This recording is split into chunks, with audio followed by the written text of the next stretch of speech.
И така започвам влога за Мадейра, която през последните 2 години е доста актуална дестинация. Това е на втория ден, сутринта, под летището се намираме и да, Мадейра ни посрещна с дъжд. Но веднага на другия ден времето се оправи и имахме щастливи 6 слънчеви дни.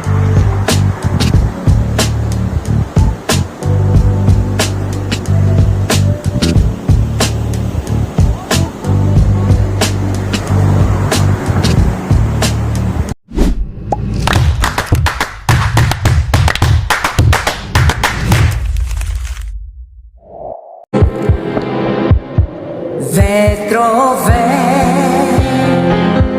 гонят ме през нощните клади, а косачи раздират